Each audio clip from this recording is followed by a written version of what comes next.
We are going to fight. That is certain.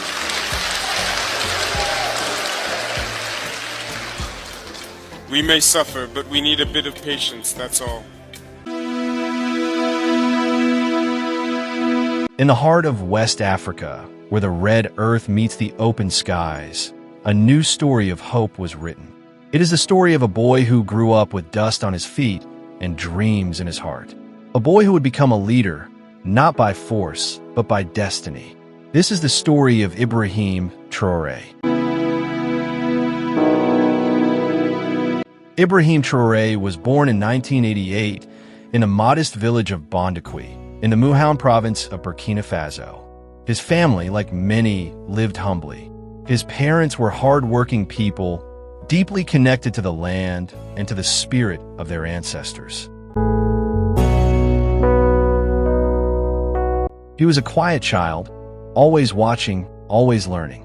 He respected the old ways, but you could see in his eyes he dreamed of something more.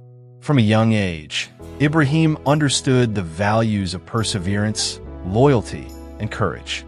His community taught him that leadership was not about power, it was about service.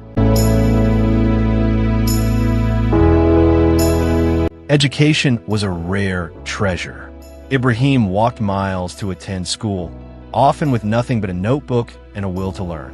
Teachers quickly noticed his sharp mind and his relentless curiosity.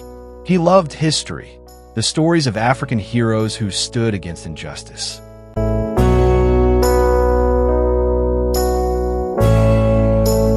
Thomas Sankara, Burkina Faso's revolutionary leader, became his beacon. Sankara once said, "You cannot carry out fundamental change without a certain amount of madness."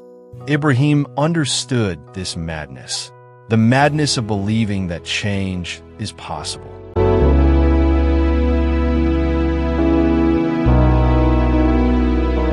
After excelling in his studies, Ibrahim chose a path of service, the army.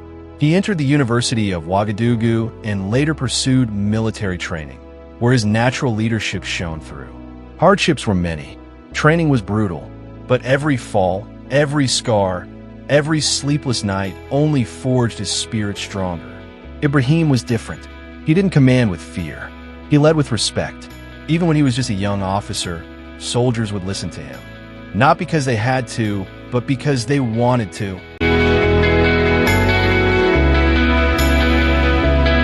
Burkina Faso was caught in a storm. Waves of insecurity, corruption, and despair had spread across the nation. The people were crying out for change.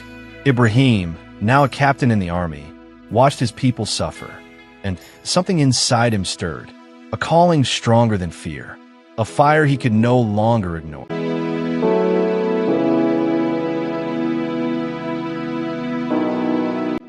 On September 30th, 2022, at just 34 years old, Ibrahim Traore led a movement that would shake the foundation of the country.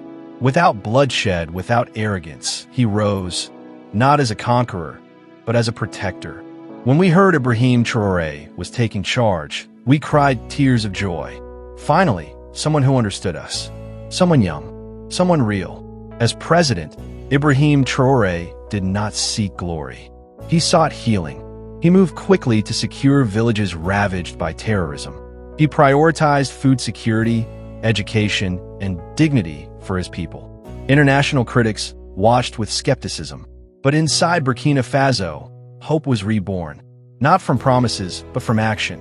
For the first time, we felt seen. We felt safe. We felt loved, beneath the titles and uniforms. Ibrahim remained a son of Burkina Faso.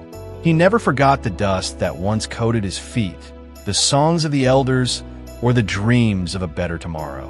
Ibrahim Traore's story is still being written.